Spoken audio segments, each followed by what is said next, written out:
My dear friends, I am professionalist. I am Uday Singh, advocate speaking. So ನೀವೆಲ್ಲರೂ ಸಹ ನನ್ನ ಚಾನಲನ್ನು ನೋಡ್ತಾ ಇದ್ದೀರಿ ಅಂತ ನಾನು ಅಂದ್ಕೊಂಡಿದ್ದೀನಿ. ಸೊ ನನ್ನ ಚಾನಲ್ಗೆ ಶೇರ್ ಮಾಡಿ, ಲೈಕ್ ಮಾಡಿ ಮತ್ತು ಕಮೆಂಟ್ ಮಾಡಿ ಮತ್ತು ನನ್ನ ಚಾನಲ್ಗೆ ಸಬ್ಸ್ಕ್ರೈಬ್ ಆಗೋದನ್ನು ಮರಿಬೇಡಿ. ಸೊ ಇವತ್ತಿನ ದಿನಗಳಲ್ಲಿ ಈ ಒಂದು ದ ಟ್ರಾನ್ಸ್ಫರ್ ಪ್ರಾಪರ್ಟಿ ಆಕ್ಟ್ 1882 ಅಂತ ಏನು ಈ ಒಂದು ಕಾನೂನು ಇದೆ. ಸೊ ನಾನಿವತ್ತು ಈ ಒಂದು ಕಾಯ್ದೆ ಅಡಿಯಲ್ಲಿ ಒಂದು ಪ್ರಮುಖವಾದಂಥ ವಿಷಯವನ್ನು ನಾನು ಆಯ್ಕೆ ಮಾಡ್ಕೊಂಡಿದ್ದೀನಿ. ಅದಂತಂದ್ರೆ ರೈಟ್ಸ್ ಅಂಡ್ ಲಯಬಿಲಿಟೀಸ್ ಆಫ್ ಮಾರ್ಟ್ಗೇಜರ್ ಅಂತೇಳಿ. ಅಡವಿಟ್ಟ ಅಥವಾ ಮಾರ್ಟ್ಗೇಜ್ ಅಗ್ರಿಮೆಂಟ್ ಮಾಡಿಕೊಟ್ಟವರ ಹಕ್ಕು ಮತ್ತು ಬಾಧ್ಯತೆಗಳು. ಯಾವುದೇ ಆಸ್ತಿಯನ್ನ ಅಡಮಾನ ಮಾಡಿದಂತ ಸಂದರ್ಭದಲ್ಲಿ ಆ ರೀತಿ ಅಡವಿಟ್ಟಂತ ಆಸ್ತಿಯ ವ್ಯಕ್ತಿಗೆ ಯಾವ ವಿಧವಾದಂತ ಹಕ್ಕುಗಳು ಮತ್ತು ಬಾಧ್ಯತೆಗಳು ಇದಾವೆ ಎಂಬತಕ್ಕಂಥದ್ದನ್ನ ನಾನು ಈ ವಿಡಿಯೋ ಮೂಲಕ ನಿಮಗೆ ಹೇಳಲಿಕ್ಕೆ ಇಷ್ಟಪಡ್ತಾ ಇದ್ದೀನಿ.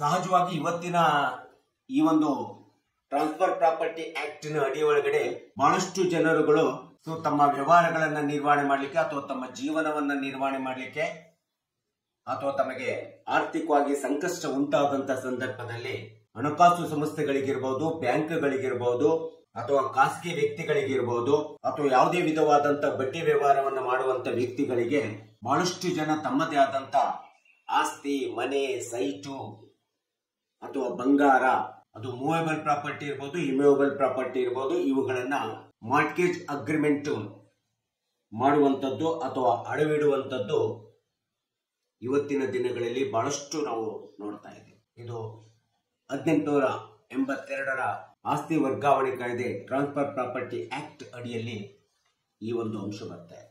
ಸೊ ಇಂಥ ಒಂದು ಮಾರ್ಟ್ಗೇಜ್ ಅಗ್ರಿಮೆಂಟ್ ಅನ್ನ ಮಾಡಿಕೊಡುವಂತ ಸಂದರ್ಭದಲ್ಲಿ ಅದು ಸೇಲ್ ಡೀಡ್ ಮೂಲಕ ಮಾಡಬಹುದು ಅಥವಾ ಇನ್ಯಾವುದೇ ಒತ್ತಿ ರಿಜಿಸ್ಟರ್ಡ್ ಮೂಲಕ ಮಾಡಬಹುದು. ಸೊ ಇನ್ಯಾವುದೇ ರೂಪದಲ್ಲಿ, ಕಾನೂನುಬದ್ಧ ರೂಪದಲ್ಲಿ ತಮ್ಮ ಆಸ್ತಿಯನ್ನ, ಮನೆಯನ್ನ, ಹೊಲವನ್ನ, ಭೂಮಿಯನ್ನ ಮಾಡಿಕೊಟ್ಬಿಟ್ಟು ಅದರ ಮೇಲೆ ಸಾಲವನ್ನ ತೆಗೆದುಕೊಳ್ತೀರಿ. ಬ್ಯಾಂಕ್ನಿಂದಾಗ್ಲಿ ಅಥವಾ ಖಾಸಗಿ ವ್ಯಕ್ತಿಗಳಿಂದಾಗ್ಲಿ ಅಥವಾ ವ್ಯವಹಾರ ಮಾಡುವಂತ ವ್ಯಕ್ತಿಗಳಿಂದಾಗ್ಲಿ ಪಡೆದುಕೊಳ್ಳತಕ್ಕಂಥದ್ದನ್ನ ನಾವು ಸಹಜವಾಗಿ ಮಾರ್ಟ್ಗೇಜ್ ಅಗ್ರಿಮೆಂಟ್ ಅಂತೇಳಿ ಕರಿತೀವಿ. ಸೊ ಈ ರೀತಿ ಆಸ್ತಿ ಅಡವಿಟ್ಟ ತಕ್ಷಣ ತಮ್ಮದೇ ಆದಂತ ಹಕ್ಕುಗಳು ಮತ್ತು ಬಾಧ್ಯತೆಗಳು ಏನು ಎಂಬತಕ್ಕಂಥದ್ದನ್ನ ನಾವು ತಿಳ್ಕೋಬೇಕಾಗುತ್ತೆ. ಬಹಳಷ್ಟು ಜನರಿಗೆ, ಸಾರ್ವಜನಿಕರಿಗೆ, ಕಕ್ಷಿದಾರರಿಗೆ ತಮ್ಮ ಆಸ್ತಿಯನ್ನು ಅಡವಿಟ್ಟ ತಕ್ಷಣ ಆಸ್ತಿ ಹೋಯ್ತು ಅಂತೇಳಿ ಎಂಬತಕ್ಕಂಥ ಭಾವನೆಗಳು ಸಹ ನಿರ್ಮಾಣ ಆಗ್ತದೆ. ಮತ್ತು ಆಸ್ತಿ ಅಡವಿಟ್ಟ ಮೇಲೆ ಅದನ್ನು ಹೇಗೆ ಪುನಃ ಪಡ್ಕೋಬೇಕು, ಹೇಗೆ ಸಾಲ ತೀರಿಸಬೇಕು, ಹೇಗೆ ಸಾಲ ತೀರಿಸಿ ನಮ್ಮ ಆಸ್ತಿಯನ್ನ ನಮ್ಮದಾಗಿಸಿಕೊಳ್ಬೇಕು ಎಂಬತಕ್ಕಂಥದ್ದು ಒಂದು ಬಹಳಷ್ಟು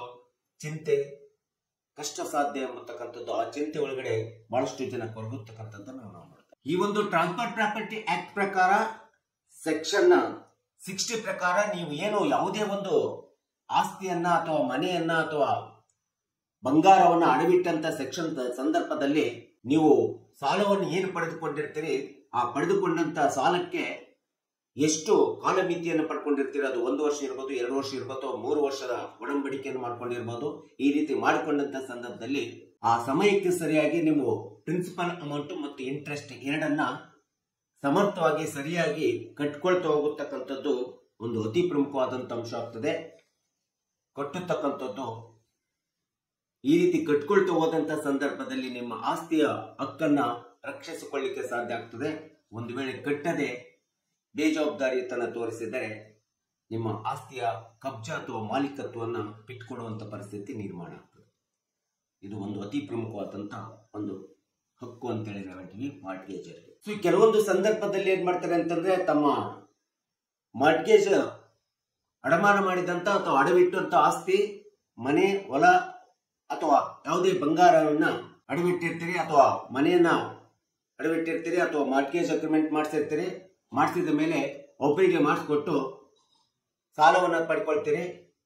ಆ ಸಾಲವನ್ನ ಪಡ್ಕೊಂಡ ನಂತರ ಮತ್ತೆ ಪುನಃ ಅದೇ ಆಸ್ತಿಯನ್ನ ಇನ್ನೊಬ್ಬ ವ್ಯಕ್ತಿಗೆ ಮಾರಾಟವನ್ನ ಮಾಡಿಬಿಡ್ತೀವಿ. ಸೊ ಈ ರೀತಿ ಅಡವಿಟ್ಟ ಆಸ್ತಿಯನ್ನ ಮಾರಾಟ ಮಾಡಿದಂತ ಸಂದರ್ಭದಲ್ಲಿ ಆ ಆಸ್ತಿಯ ಮೇಲೆ ಇದ್ದಂತ ಸಾಲ ಮತ್ತು ಬಡ್ಡಿಯನ್ನ ಸಂಪೂರ್ಣವಾಗಿ ಥರ್ಡ್ ಪಾರ್ಟಿ ಅಂತ ಏನು ಆ ಆಸ್ತಿಯನ್ನ ಖರೀದಿ ಮಾಡಿರ್ತಾನಲ್ಲ, ಆ ಖರೀದಿ ಮಾಡಿರ್ತಕ್ಕಂಥ ಥರ್ಡ್ ಪಾರ್ಟಿ ಮಾಲೀಕತ್ವನಿಗೆ ಅದೆಲ್ಲದರ ಒಂದು ಜವಾಬ್ದಾರಿ, ಹಕ್ಕು ಬಾಧ್ಯತೆಗಳು ಅವನ ಮೇಲೆ ಬೀಳ್ತವೆ. ಅವನು ಸಾಲವನ್ನು ಮತ್ತು ಬಡ್ಡಿ ಸಮೇತ ಸಾಲವನ್ನ ಸಂಪೂರ್ಣವಾಗಿ ತೀರಿಸಿದಾಗ ಅವನು ಆ ಕೊಂಡುಕೊಂಡಂತ ಆಸ್ತಿಗೆ ನಿಜವಾದ ಮಾಲೀಕನಾಗಲಿಕ್ಕೆ ಸಾಧ್ಯ. ಇದು ಒಂದು ಎರಡನೇ ಒಂದು ಹಕ್ಕಾಗಿದೆ ಮಾರ್ಟ್ಗೇಜ್ ಅಂತ. ಸೊ ನಾವು ಎಷ್ಟೋ ಆಸ್ತಿಗಳನ್ನ, ಭೂಮಿ ಇರ್ಬೋದು ಅಥವಾ ಮನೆ ಇರ್ಬೋದು ಅಥವಾ ಸೈಟ್ ಇರ್ಬೋದು, ಎಷ್ಟೋ ಆಸ್ತಿಗಳನ್ನ ನಾವು ಬೇರೆಯವರಿಗೆ ಒತ್ತಿ ರಿಜಿಸ್ಟರ್ ಮಾಡ್ಕೊಳ್ತೀವಿ, ಅಗ್ರಿಮೆಂಟ್, ಸೇಲ್ ಅಗ್ರಿಮೆಂಟ್ ಮಾಡ್ಕೊಡ್ತೀವಿ, ಮಾರ್ಟ್ಗೇಜ್ ಅನ್ನ ಮಾಡ್ಕೊಡ್ತೀವಿ. ಈ ರೀತಿ ಮಾಡಿಕೊಟ್ಟಾಗ್ಲೂ ಸಹ ಆ ಪ್ರಾಪರ್ಟಿಯನ್ನ ಅನುಭವಿಸುವಂತ ಹಕ್ಕು ನಮಗೆ ಇರ್ತದೆ. ಆ ರೀತಿ ಅನುಭವಿಸುವಂತ ಪ್ರಾಪರ್ಟಿ ಹಕ್ಕೇನಿದೆಯಲ್ಲ ಅದನ್ನ ನಾವು ಉಳಿಸಿಕೊಳ್ಬೇಕಾಗುತ್ತೆ. ಅದನ್ನ ಸಮರ್ಥವಾಗಿ ನಾವು ರಕ್ಷಿಸಿಕೊಳ್ಬೇಕಾಗುತ್ತೆ. ಹೊಲವನ್ನು ಒತ್ತಿ ಹಾಕಿರ್ತೀವಿ, ಆದ್ರೆ ನಾವೇ ಉಳ್ತಾ ಇರ್ತೀವಿ, ಪೊಸೆಷನ್ ನಲ್ಲಿ ಇರ್ತೀವಿ. ಮನೆಯನ್ನ ಒತ್ತಿ ಹಾಕಿರ್ತೀವಿ, ಆದ್ರೆ ನಾವೇ ಆ ಮನೆಯಲ್ಲಿ ವಾಸಿಸುವಂತಿರ್ತೀವಿ. ಈ ರೀತಿ ಇದ್ದಂತ ಸಂದರ್ಭದಲ್ಲಿ ಸಾಲ ಪಡೆದಂತ ಅಥವಾ ಅಡವಿಟ್ಟಂತ ಆಸ್ತಿಯ ಮೇಲಿನ ಸಾಲವನ್ನ, ಬಡ್ಡಿಯನ್ನ ಸರಿಯಾಗಿ ಕಟ್ಕೊಳ್ತಾ ಹೋಗಿ ಸಂರಕ್ಷಣೆ ಮಾಡಿಕೊಳ್ಳತಕ್ಕಂತ ಹಕ್ಕು ಸಹ ಈ ಒಂದು ಮಾರ್ಟ್ಗೇಜರ್ಗೆ ಇರ್ತದೆ ಎಂಬತಕ್ಕಂಥದ್ದನ್ನ ನಾವಿಲ್ಲಿ ನೋಡ್ತಾ ಇದ್ದೀವಿ. ಸೊ ಅಷ್ಟೇ ಅಲ್ಲದೆ ಯಾವುದೇ ಒಂದು ಆಸ್ತಿಯನ್ನ ನಾವು ಅಡವಿಟ್ಟಂತ ಸಂದರ್ಭದಲ್ಲಿ ಮಾರ್ಟ್ಗೇಜರ್ ಎಂಬತಕ್ಕಂಥ ವ್ಯಕ್ತಿ ಮಾರ್ಟ್ಗೇಜ್ಗೆ ಕೊಟ್ಟಿರ್ತಕ್ಕಂಥ ಒಂದು ಡಾಕ್ಯುಮೆಂಟ್ಸ್ ಏನಿರ್ತಾವಲ್ಲ ಆ ದಾಖಲೆಗಳನ್ನ ಅವಾಗ ಪರೀಕ್ಷಿಸಿಕೊಳ್ಬೇಕಾಗುತ್ತೆ.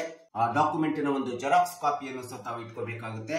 ಸೊ ನಾವು ನಮ್ಮ ಮನೆಯನ್ನ ಅಥವಾ ನಮ್ಮ ಹೊಲವನ್ನ, ಆಸ್ತಿಯನ್ನ ನಾನು ಒತ್ತಿ ಹಾಕಿದ್ದೀನಿ, ಮಾರ್ಟ್ಗೇಜ್ ಮಾಡಿದ್ದೀನಿ ಎಂಬತಕ್ಕಂಥ ಎಚ್ಚರಿಕೆಯನ್ನ ಆ ದಾಖಲೆಗಳನ್ನು ನೋಡಿದಂತ ಸಂದರ್ಭದಲ್ಲಿ ಮಾರ್ಟ್ಗೇಜರ್ಗೆ ಬರ್ತಕ್ಕಂಥದ್ದನ್ನ ನಾವು ನೋಡ್ತಾ ಇದ್ದೀವಿ. ಸೊ ಈ ರೀತಿಯಾದಂತ ಒಂದು ಯಾವುದೇ ಒಂದು ಆಸ್ತಿ ಅಡವಿಟ್ಟ ತಕ್ಷಣ ನಿಮಗೆ ಆಸ್ತಿ ಹೋಯ್ತು, ವಿಮೋಚನೆಗೊಂಡು ನಮ್ಮಿಂದ ಕೈ ತಪ್ಪಿ ಹೋಯ್ತು ಎಂಬತಕ್ಕಂಥದ್ದನ್ನ ಉಳಿಸಿಕೊಳ್ಳುವಂತ, ರಕ್ಷಿಸಿಕೊಳ್ಳುವಂತ ಎಲ್ಲ ಕಾನೂನುಬದ್ಧ ಹಕ್ಕುಗಳು ಮಾರ್ಟ್ಗೇಜರ್ಗೆ ಇರ್ತಕ್ಕಂಥದ್ದನ್ನ ನಾವು ನೋಡ್ತೀವಿ. ಹಾಗೆ ಈ ರೀತಿ ಅಡವಿಟ್ಟ ಆಸ್ತಿಗೆ ಲಯಬಿಲಿಟೀಸ್ ಏನಿದಾವೆ, ಮಾರ್ಟ್ಗೇಜರ್ ಲಯಬಿಲಿಟೀಸ್ ಏನಿದಾವೆ, ಬಾಧ್ಯತೆಗಳು ಏನಿರ್ತವೆ ಅಂತೇಳಿ ನೋಡ್ತಾ ಹೋದ್ರೆ, ಮೊಟ್ಟ ಮೊದಲನೇದಾಗಿ ಯಾವುದೇ ಆಸ್ತಿಯನ್ನ ಅಡಮಾನ ಅಥವಾ ಅಡವಿಟ್ಟ ಸಂದರ್ಭದಲ್ಲಿ ಅಥವಾ ಮಾರ್ಟ್ಗೇಜ್ ಅಗ್ರಿಮೆಂಟ್ ಮಾಡಿದಂತ ಸಂದರ್ಭದಲ್ಲಿ, ಮಾಡಿಕೊಟ್ಟು ಸಾಲವನ್ನು ಪಡೆದಂತ ಸಂದರ್ಭದಲ್ಲಿ ಎಷ್ಟು ಸಾಲ ಪಡೆದಿರ್ತೀರಿ, ಎಷ್ಟು ಪ್ರಿನ್ಸಿಪಲ್ ಅಮೌಂಟ್ ಇರ್ತದೆ, ಆ ಪ್ರಿನ್ಸಿಪಲ್ ಅಮೌಂಟ್ಗೆ ಬಡ್ಡಿ ಸಮೇತ ಸ್ಪೆಸಿಫಿಕ್ ಟೈಮ್ 1 ವರ್ಷ 2 ವರ್ಷ 3 ವರ್ಷ ಇದ್ರೆ ಆ ಸಮಯದೊಳಗಡೆ ಸಂಪೂರ್ಣವಾಗಿ ಸಾಲವನ್ನ ತೀರಿಸಬೇಕು ಅಥವಾ ಸಾಲ ಕೊಟ್ಟವನಿಗೆ ಸಾಲವನ್ನ ತೀರಿಸಬೇಕು. ಒಂದು ವೇಳೆ ತೀರಿಸದೇ ಇದ್ದಂತ ಸಂದರ್ಭದಲ್ಲಿ ನಿಮ್ಮ ಮಾಲೀಕತ್ವವನ್ನು ಕಳೆದುಕೊಳ್ತೀರಿ ಅಥವಾ ಮಾಲೀಕತ್ವದ ಕಬ್ಜಾ ಬಿಟ್ಕೊಳ್ಬೇಕಾಗುತ್ತೆ. ಸೊ ಇದು ಮೊಟ್ಟ ಮೊದಲನೇ ಬಾಧ್ಯತೆ ಅಥವಾ ಲಯಬಿಲಿಟೀಸ್ ಅಂತ ಹೇಳ್ಬೇಕಾಗುತ್ತೆ ಮಾರ್ಟ್ಗೇಜರ್ಗೆ. ಅಷ್ಟೇ ಅಲ್ಲದೆ ಯಾವುದೇ ಒಂದು ಆಸ್ತಿ ಅಡವಿಟ್ಟಿರುವ ಸಂದರ್ಭದಲ್ಲಿ ಅದನ್ನ ಮೇಂಟೈನ್ ಮಾಡಬೇಕಾಗುತ್ತೆ. ಮೇಂಟೈನ್ ಮಾಡ್ಬೇಕಂತಂದ್ರೆ ಅದನ್ನ ಇಂಪ್ರೂವ್ಮೆಂಟ್ ಮಾಡಬೇಕು, ಅಭಿವೃದ್ಧಿಗೊಳಿಸಬೇಕಾಗುತ್ತೆ. ಒಂದು ವೇಳೆ ಈ ರೀತಿ ಮಾರ್ಟ್ಗೇಜ್ ಅಗ್ರಿಮೆಂಟ್ ಮಾಡಿದಂತ ಆಸ್ತಿ ಅಭಿವೃದ್ಧಿನ ಪಡಿಸಿ ಅದರಿಂದ ಶ್ರಮ ವಹಿಸಿ ದುಡಿದು ಅದರ ಒಂದು ಲಾಭಾಂಶದಿಂದ ಸಾಲವನ್ನ ತೀರಿಸಿದ್ರೆ ಆಸ್ತಿ ಉಳಿತದೆ. ಒಂದು ವೇಳೆ ಅಡವಿಟ್ಟ ಆಸ್ತಿಯನ್ನೇ ಮತ್ತೆ ಇನ್ನೊಬ್ಬರಿಗೆ ಮಾರಾಟ ಮಾಡತಕ್ಕಂಥದ್ದು ಅಥವಾ ಇನ್ನೊಬ್ಬರಿಗೆ ಮತ್ತೆ ಪುನಃ ಆ ಆಸ್ತಿಯನ್ನ ಅಗ್ರಿಮೆಂಟ್ ಮೂಲಕ ಮಾಡತಕ್ಕಂಥದ್ದು, ಸೇಲ್ ಅಗ್ರಿಮೆಂಟ್ ಮಾಡತಕ್ಕಂಥದ್ದು, ಹಲವಾರು ವ್ಯಕ್ತಿಗಳಿಗೆ ಒಂದೇ ಆಸ್ತಿಯನ್ನ ಮಾರಾಟ ಒಡಂಬಡಿಕೆಯನ್ನ, ಒಪ್ಪಂದವನ್ನ ಮಾಡಿಕೊಡ್ತಕ್ಕಂಥದ್ದೇನಿದೆಯಲ್ಲ, ಈ ರೀತಿ ಮಾಡಿಕೊಟ್ಟಂತ ಸಂದರ್ಭದಲ್ಲಿ ನೀವು ಆಸ್ತಿ ಮೇಂಟೈನ್ ಅನ್ನ ಸರಿಯಾಗಿ ಮಾಡ್ತಾ ಇಲ್ಲ ಎಂಬತಕ್ಕಂಥ ಬಾಧ್ಯತೆಯನ್ನು ಕಳೆದುಕೊಳ್ತೀರಿ. ಅವಾಗ ಆಸ್ತಿನೂ ಹೋಯಿತು ಮತ್ತು ಮಾನನೂ ಹೋಯಿತು ಎಂಬತಕ್ಕಂಥ ರೀತಿಯಲ್ಲಿ ನಿಮ್ಮ ಬದುಕು ನಿರ್ಮಾಣ ಆಗುತ್ತಕ್ಕಂಥದ್ದನ್ನ ನಾವು ನೋಡಬೇಕಾಗುತ್ತೆ. ಕೆಲವೊಂದು ಸಂದರ್ಭದಲ್ಲಿ ನೀವು ಮನೆಯನ್ನು ಒತ್ತಿ ಹಾಕಿರ್ತೀರಿ ಅಥವಾ ಮಾರ್ಟ್ಗೇಜ್ ಅಗ್ರಿಮೆಂಟ್ ಅನ್ನು ಮಾಡ್ತಿರ್ತೀರಿ ಅಥವಾ ಒತ್ತಿ ರಿಜಿಸ್ಟರ್ ಅನ್ನು ಮಾಡಿಕೊಟ್ಟಿರ್ತೀರಿ. ಪುನಃ ಅದೇ ಮನೆ ಒಳಗಡೆ ಸಾಲ ಕೊಟ್ಟಂತ ವ್ಯಕ್ತಿ ನಿಮಗೆ ವಾಸ ಮಾಡಲು ಬಿಡ್ತಾನೆ. ಯಾಕಂದ್ರೆ ತಿಂಗಳಿಗೆ ಒಂದ್ಸರಿ ಇಂಟ್ರೆಸ್ಟ್ ಅನ್ನು ಕೊಡಿ ಅಥವಾ ನೀವು ಪಡೆದುಕೊಂಡಂತ ಸಾಲ ಮತ್ತು ಬಡ್ಡಿಯನ್ನ ತೀರಿಸಿಕೊಳ್ತಾ ಹೋಗಿ ಎಂಬತಕ್ಕಂಥ ಅಂಶವನ್ನು ಇಟ್ಕೊಂಡು ಮಾರ್ಟ್ಗೇಜಿ ನಿಮ್ಮ ಮೇಲೆ ವಿಶ್ವಾಸ ಇಟ್ಟು ಆ ಮನೆಯನ್ನ ವಾಸಿಸ್ಲಿಕ್ಕೆ ನಿಮಗೆ ಬಿಟ್ಟಿರ್ತಾರೆ. ಈ ರೀತಿ ವಾಸಿಸ್ಲಿಕ್ಕೆ ಬಿಟ್ಟಂತ ಮನೆ ಆಗಿರ್ಬೋದು ಅಥವಾ ಉಳಿಲಿಕ್ಕೆ ಕೊಟ್ಟಂತ ಬಿಟ್ಟಂತ ಆಸ್ತಿ ಆಗಿರ್ಬೋದು, ಭೂಮಿ ಆಗಿರ್ಬೋದು, ಹೊಲ ಆಗಿರ್ಬೋದು, ಇಂಥ ಸಂದರ್ಭದಲ್ಲಿ ನಿಮ್ಮ ಮೂಲ ಆಸ್ತಿಗೆ ಯಾವುದೇ ವಿಧವಾದಂತ ಧಕ್ಕೆ ಹಾನಿ ಉಂಟಾಗದಂತೆ ಅದನ್ನ ನಿರ್ವಹಣೆ ಮಾಡಬೇಕಾಗುತ್ತೆ. ಯಾವ ಉದ್ದೇಶಕ್ಕೋಸ್ಕರ ನಿಮಗೆ ಬಿಟ್ಟಿರ್ತಾರೋ ಆ ಉದ್ದೇಶಕ್ಕೋಸ್ಕರ ಆ ಆಸ್ತಿಯನ್ನ ಅಥವಾ ಮನೆಯನ್ನಾಗಲಿ ನಿರ್ವಹಿಸಬೇಕಾಗುತ್ತೆ. ಅಂತ ಒಂದು ಆಸ್ತಿಗೆ ಯಾವುದೇ ವಿಧವಾದಂತ ಧಕ್ಕೆ ಹಾನಿ ಬರದಾಗೆ ನೋಡ್ಕೊಳ್ಬೇಕು. ಇದು ಒಂದು ಬಾಧ್ಯತೆ ಆಗಿದೆ, ಇದೊಂದು ಲಯಬಿಲಿಟೀಸ್ ಆಗಿದೆ ಮಾರ್ಟ್ಗೇಜ್ ಅಂತ. ಉದಾಹರಣೆಗೆ ವಾಸಿಸಲು ಅಂತೇಳಿ ನಿಮಗೆ ವಾಸಸ್ಥಳದ ಮನೆ ಅಂತ ಹೇಳ್ಬಿಟ್ಟು ನಿಮ್ಮ ಮನೆಯನ್ನು ನೀವೇನ್ ಮಾಡ್ತೀರಿ, ಯಾರಿಗೋ ಒತ್ತಿ ರಿಜಿಸ್ಟರ್ ಹಾಕಿರ್ತೀರಿ, ಅಥವಾ ಮಾರ್ಗೇಜ್ ಅಗ್ರಿಮೆಂಟ್ ಅನ್ನು ಮಾಡ್ಕೊಡ್ತಿರ್ತೀರಿ, ಅಥವಾ ಸೇಲ್ ಅಗ್ರಿಮೆಂಟ್ ಅನ್ನು ಮಾಡ್ಕೊಟ್ಟಿರ್ತೀರಿ. ಆ ಮನೆಯಲ್ಲಿ ಅವರಿಗೆ ಸಾಲವನ್ನ ಬಡ್ಡಿಯನ್ನ ನಿರಂತರವಾಗಿ ತಪ್ಪಿಸದೆ ಕೊಡ್ತೀವಿ ಅಂತ ಹೇಳ್ಬಿಟ್ಟು ಆ ಮನೆಯಲ್ಲಿ ಪುನಃ ನೀವೇ ವಾಸವಾಗಿರ್ತೀರಿ. ವಾಸವಾಗಿದ್ದಂತ ಸಂದರ್ಭದಲ್ಲಿ ಪುನಃ ಆ ಮನೆ ಒಳಗಡೆ ವಾಸಿಸ್ಲಿಕ್ಕೆ ಇರ್ತಕ್ಕಂಥ ಮನೆ ಅಂತ ಹೇಳ್ಬಿಟ್ಟು ಸಾಲ ಪಡೆದು ಆ ಮನೆ ಒಳಗಡೆ ಪುನಃ ಏನಾದ್ರೂ ಯಾವುದೇ ವಿಧವಾದಂತ ವ್ಯಾಪಾರವನ್ನ ನಿರ್ವಹಣೆ ಮಾಡಿದ್ರೆ ಇದು ಆ ಮೂಲ ಆಸ್ತಿಗೆ, ನೀವು ಮಾರ್ಟ್ಗೇಜ್ ಮಾಡಿಕೊಟ್ಟಂತ ಆಸ್ತಿಗೆ ಧಕ್ಕೆ ಅಥವಾ ಹಾನಿ ಉಂಟು ಮಾಡದಂತೆ ಆಗ್ತಕ್ಕಂಥದ್ದನ್ನ ನಾವಿಲ್ಲಿ ನೋಡ್ತೀವಿ. ಸೊ ಈ ಒಂದು ಬಾಧ್ಯತೆಯು ಸಹ ಮಾರ್ಟ್ಗೇಜರ್ ಹೊಂದಿರಬೇಕಾಗುತ್ತೆ. ಈ ರೀತಿ ನಾವು ಯಾವುದೇ ವಿಧವಾದಂತ ಆಸ್ತಿ ಅಡವಿಟ್ಟಂತ ಸಂದರ್ಭದಲ್ಲಿ, ಅಗ್ರಿಮೆಂಟ್ ಮಾಡಿಕೊಟ್ಟಂತ ಸಂದರ್ಭದಲ್ಲಿ, ಒತ್ತಿ ರಿಜಿಸ್ಟರ್ ಮಾಡಿಕೊಟ್ಟಂತ ಸಂದರ್ಭದಲ್ಲಿ ಈ ಎಲ್ಲ ಹಕ್ಕು ಮತ್ತು ಬಾಧ್ಯತೆಗಳನ್ನ ಸರಿಯಾಗಿ ದಾಖಲೆಗಳ ಮೂಲಕ ದಾಖಲಿಸಿ ಬರೆದು ಅವುಗಳನ್ನ ಅಲ್ಲಿ ದಾಖಲೆಗಳಲ್ಲಿ ಹಾಕಿರ್ತಕ್ಕಂಥ ಟರ್ಮ್ಸ್ ಅಂಡ್ ಕಂಡೀಷನ್ಸ್ ಅಂತ ಹೇಳ್ತೀವಿ. ಅಗ್ರಿಮೆಂಟ್ ಟರ್ಮ್ಸ್ ಅಂಡ್ ಕಂಡೀಷನ್ಸ್ ಹೇಳ್ತೀವಿ, mortgage property terms and conditions ಅಂತ ಹೇಳ್ತೀವಿ. ಈ ಟರ್ಮ್ಸ್ ಅಂಡ್ ಕಂಡೀಷನ್ಸ್ ಗಳನ್ನ ಸರಿಯಾಗಿ ಸಮರ್ಥವಾಗಿ ಓದ್ಕೊಂಡು ನಂತರದಲ್ಲಿ ನಿಮ್ಮ ಕನ್ಸೆಂಟ್ ಅನ್ನು, ಒಪ್ಪಿಗೆಯನ್ನು ಕೊಡಬೇಕಾಗುತ್ತೆ. ಆ ರೀತಿ ಒಪ್ಪಿಗೆ ಕೊಟ್ಟು ಮಾಡಿಕೊಂಡಂತ ಮಾರ್ಟ್ಗೇಜ್ ಅಗ್ರಿಮೆಂಟು ಕಾನೂನುಬದ್ಧವಾದಂತ ಮಾರ್ಟ್ಗೇಜ್ ಪ್ರಾಪರ್ಟಿ ಅಂತೇಳಿ ನಾವು ಹೇಳಬೇಕಾಗುತ್ತೆ. ಈ ಒಂದು ಟ್ರಾನ್ಸ್ಫರ್ ಪ್ರಾಪರ್ಟಿ ಆಕ್ಟ್ 1882 ಪ್ರಕಾರ ಸೆಕ್ಷನ್ 60 ಯಲ್ಲಿ ಬರುವಂತ ಯಾವುದೇ ಪ್ರಾಪರ್ಟಿಯನ್ನ ನಾವು ವರ್ಗಾವಣೆ ಮಾಡಿದಾಗ ಒಬ್ಬ ಮಾರ್ಟ್ಗೇಜರ್ ಇರ್ತಾನೆ ಮತ್ತು ಮಾರ್ಟ್ಗೇಜ್ ಇರ್ತಾರೆ, ಇವರಿಬ್ಬರ ನಡುವೆ ಈ ಪ್ರಾಪರ್ಟಿ ಒಡಂಬಡಿಕೆ ಆಗ್ತದೆ, ಸೇಲ್ ಅಗ್ರಿಮೆಂಟ್ ಆಗ್ತದೆ ಅಥವಾ ಒತ್ತಿ ರಿಜಿಸ್ಟರ್ ಆಗ್ತದೆ. ಈ ರೀತಿ ಆದಂತ ಸಂದರ್ಭದಲ್ಲಿ ಸಹ ಇಬ್ಬರು ಸಹ ಈ ಒಂದು ಟ್ರಾನ್ಸ್ಫರ್ ಪ್ರಾಪರ್ಟಿ ಆಕ್ಟ್ ಸೆಕ್ಷನ್ 60 ಪ್ರಕಾರ ಬರುವಂತ ಟರ್ಮ್ಸ್ ಅಂಡ್ ಕಂಡೀಷನ್ಸ್ ಗಳಿಗೆ ಒಪ್ಪಿಗೆಯನ್ನು ಕೊಟ್ಟು ಅದರ ಪ್ರಕಾರ ನಡ್ಕೋಬೇಕಾಗುತ್ತೆ. ಇದರಲ್ಲಿ ಯಾರಾದರೂ ಮಾರ್ಟ್ಗೇಜರ್ ಇರ್ಬೋದು ಅಥವಾ ಮಾರ್ಟ್ಗೇಜ್ ಇರ್ಬೋದು, ಅಡವಿಟ್ಟವರು ಅಥವಾ ಹಣವನ್ನು ಇಟ್ಟುಕೊಂಡವರು ಏನಾದರೂ ಇವುಗಳನ್ನ ಉಲ್ಲಂಘನೆ ಮಾಡಿದರೆ, ನಿಯಮಗಳನ್ನು ಉಲ್ಲಂಘನೆ ಮಾಡಿದರೆ ಇಬ್ಬರು ಸಹ ಕಾನೂನಿನ ವ್ಯಾಪ್ತಿಗೆ ಒಳಪಡ್ತಾರೆ. ಇಬ್ಬರು ಸಹ ಯಾರಾದರೂ ಉಲ್ಲಂಘನೆ ಮಾಡಿದ್ರು ಸಹ ಒಬ್ರು ಇನ್ನೊಬ್ಬರ ಮೇಲೆ ಕಾನೂನಿನ ವ್ಯಾಪ್ತಿಗೆ ಒಳಪಡ್ತಕ್ಕಂಥದ್ದನ್ನ ನಾವು ನೋಡ್ತೀವಿ ಟ್ರಾನ್ಸ್ಫರ್ ಪ್ರಾಪರ್ಟಿ ಆಕ್ಟ್ 1882 ಪ್ರಕಾರ. ಸೊ ಇನ್ನು ಈ ಒಂದು ಮಾರ್ಟ್ಗೇಜ್ ಪ್ರಾಪರ್ಟಿ ಒಳಗಡೆ ಮಾರ್ಟ್ಗೇಜರ್ ಇರ್ಬೋದು ಅಥವಾ ಮಾರ್ಟ್ಗೇಜ್ ಇರ್ಬೋದು, ಯಾವುದೇ ವಿಧವಾದಂತ ಒಂದು ಸ್ಪೆಸಿಫಿಕ್ ಆದಂತ ಟರ್ಮ್ಸ್ ಕಂಡೀಷನ್ಸ್ ಪ್ರಕಾರ ತಮ್ಮ ಆಸ್ತಿಯನ್ನ ನಿರ್ವಹಣೆ ಮಾಡಬೇಕು ಮತ್ತು ತಾವುಗಳು ವರ್ತನೆ ಮಾಡಬೇಕಾಗುತ್ತೆ, ತಮ್ಮ ನಡವಳಿಕೆ ವರ್ತನೆಗಳನ್ನ ನಡ್ಕೋಬೇಕಾಗುತ್ತೆ.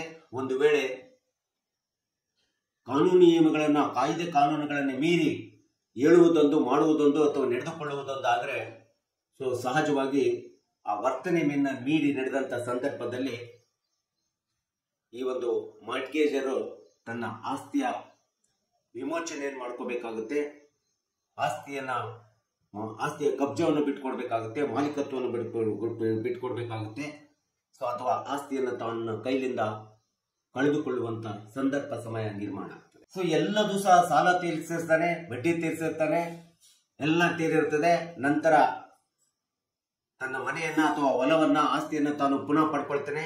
ಆ ರೀತಿ ವಾಪಸ್ ಪಡೆದಂತ ಸಂದರ್ಭದಲ್ಲಿ, ತನ್ನ ಪೊಸಿಷನ್ಗೆ ಬಂದಂತ ಸಂದರ್ಭದಲ್ಲೂ ಸಹ ಮಾರ್ಟ್ಗೇಜರ್ ಆದಂತವನು ತನ್ನ ಆಸ್ತಿಯ ಮೇಲಿನ ತೆರಿಗೆ ಅಥವಾ ಯಾವುದೇ ವಿಧವಾದಂತ ತೆರಿಗೆ ಅಥವಾ ಯಾವುದೇ ವಿಧವಾದಂತ ವಿಮೆಯನ್ನ ಕಟ್ಟುವಂಥದ್ದು ಅವನ ಒಂದು ಲಯಬಿಲಿಟೀಸ್ ಆಗುತ್ತೆ, ಬಾಧ್ಯತೆ ಆಗುತ್ತೆ ಎಂಬತಕ್ಕಂಥದ್ದನ್ನ ನಾವಿಲ್ಲಿ ಮರಿಬಾರ್ದು.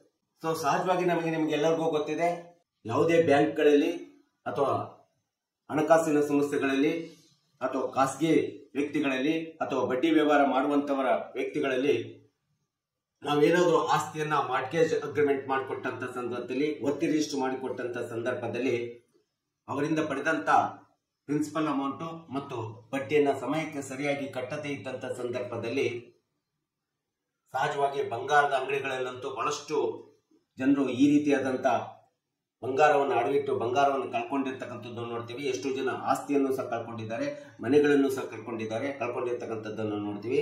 ಯಾಕೆ ಅಂತಂದ್ರೆ ಅವರು ಅಡವಿಟ್ಟವಾದಂಥ ಸಮಯಕ್ಕೆ ಸರಿಯಾಗಿ ಹಣವನ್ನು ಮತ್ತು ಬಡ್ಡಿಯನ್ನು ಕೊಡದೇ ಇದ್ದಂಥ ಸಂದರ್ಭದಲ್ಲಿ ಬಡ್ಡಿಗೆ ಬಡ್ಡಿ, ಫೈನು, ಲೇಟ್ ಫೀ, ಬಡ್ಡಿ, ಚಕ್ರ ಬಡ್ಡಿ ಇದೆಲ್ಲದನ್ನು ಕ್ಯಾಲ್ಕುಲೇಷನ್ ಹಾಕಿ ಸಾಲ ಕೊಟ್ಟಂತ ವ್ಯಕ್ತಿ ಮಾರ್ಟ್ಗೇಜ್ ಅಂತ ಹೇಳ್ತೀವಿ, ಅವನು ನಿಮ್ಮ ಅಡವಿಟ್ಟ ಆಸ್ತಿಯನ್ನ ತನ್ನದಾಗಿಸಿಕೊಳ್ಳತಕ್ಕಂಥದ್ದು ಅಥವಾ ತಾನು ಮಾಲೀಕತ್ವವನ್ನು ಪಡೆದುಕೊಳ್ಳುವಂತ ಹಕ್ಕು ನಿರ್ಮಾಣ ಆಗ್ತದೆ. ಹೀಗೆ ತಾನು ಮಾಲೀಕತ್ವವನ್ನು ಪಡ್ಕೊಂಡು ಎಷ್ಟೋ ಜನ ಇವತ್ತಿನ ದಿನಗಳಲ್ಲಿ ಬೇರೆಯವರ ಆಸ್ತಿಯನ್ನು ಅಡಿಯಿಟ್ಕೊಂಡು ಅವರಿಗೆ ಸಾಲ ಕೊಟ್ಟು ಬಡ್ಡಿ ಹಾಕಿ, ಬಡ್ಡಿಗೆ ಫೈನು, ಚಕ್ರ ಬಡ್ಡಿ ಈ ರೀತಿ ಹಾಕಿ ಅವರು ಪುನಃ ಆ ಆಸ್ತಿಯನ್ನ ತಮ್ಮ ಸ್ವಾಧೀನಕ್ಕೆ, ಮಾಲೀಕತ್ವಕ್ಕೆ ತೆಗೆದುಕೊಳ್ಳದೆ ಪರಿಸ್ಥಿತಿಯನ್ನು ನಿರ್ಮಾಣ ಆಗಿ ಎಷ್ಟೋ ಜನರು ತಮ್ಮದೇ ಆದಂತ ಒಂದು ಶ್ರೀಮಂತಿಕೆಯನ್ನು ಗಳಿಸಿಕೊಂಡು ಇವತ್ತು ಇರ್ತಕ್ಕಂಥದ್ದನ್ನು ನಾವಿಲ್ಲಿ ನೋಡ್ತಾ ಇದ್ವಿ.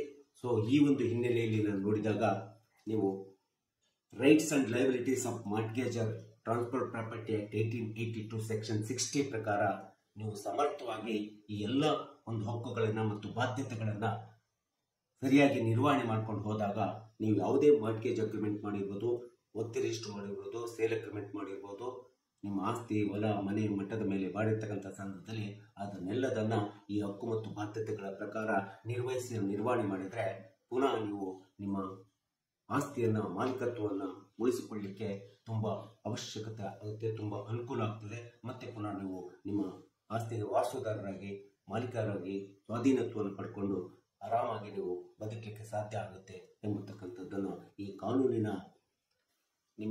ಕಾನೂನು ಕೊಟ್ಟಿರ್ತಕ್ಕಂಥ ಹಕ್ಕುಗಳೇನು, ಬಾಧ್ಯತೆಗಳೇನು, ಈ ಟ್ರಾನ್ಸ್ಫರ್ ಪ್ರಾಪರ್ಟಿ ಆಕ್ಟ್ ಒಳಗಡೆ ಏನಿದೆ ಎಂಬತಕ್ಕಂಥದ್ದನ್ನು ನೀವು ತಿಳ್ಕೊಂಡು ಈ ಒಂದು ಮಾರ್ಟ್ಗೇಜ್ ಅಗ್ರಿಮೆಂಟನ್ನು, ಒತ್ತಿ ರಿಜಿಸ್ಟರ್ನ, ಸೇಲ್ ಅಗ್ರಿಮೆಂಟನ್ನು ಬೇರೆಯವರಿಗೆ ಅಥವಾ ಬ್ಯಾಂಕಿಗೆ ಅಥವಾ ಹಣಕಾಸು ಸಂಸ್ಥೆಗಳಿಗೆ ಮಾಡಿಕೊಡಬೇಕು ಅನ್ನತಕ್ಕಂಥ ಒಂದು ಹಿನ್ನೆಲೆಯನ್ನು ಇಟ್ಕೊಂಡು ಈ ವಿಡಿಯೋನ ಮಾಡಿದ್ದೀನಿ. ಈ ವಿಡಿಯೋ ನಿಮಗೆಲ್ಲರಿಗೂ ಸಹ ಇಷ್ಟ ಆಗಿದ್ದರೆ ದಯವಿಟ್ಟು ನನ್ನ ವಿಡಿಯೋಗೆ ಶೇರ್ ಮಾಡಿ, ಲೈಕ್ ಮಾಡಿ, ಕಮೆಂಟ್ ಮಾಡಿ ಮತ್ತು ನನ್ನ ಚಾನಲ್ಗೆ ಸಬ್ಸ್ಕ್ರೈಬ್ ಆಗೋದನ್ನು ಮರಿಬೇಡಿ ಅಂತ ಹೇಳ್ತಾ ಇವತ್ತಿನ ವಿಷಯಕ್ಕೆ ವಿರಾಮವನ್ನು ಹೇಳ್ತೀನಿ. ಇನ್ನೊಂದು ವಿಷಯವನ್ನು ತೆಗೆದುಕೊಂಡು ನಿಮ್ಮ ಮುಂದೆ ಬರ್ತೀನಿ. ಜೈ ಹಿಂದ್, ಜೈ ಕರ್ನಾಟಕ.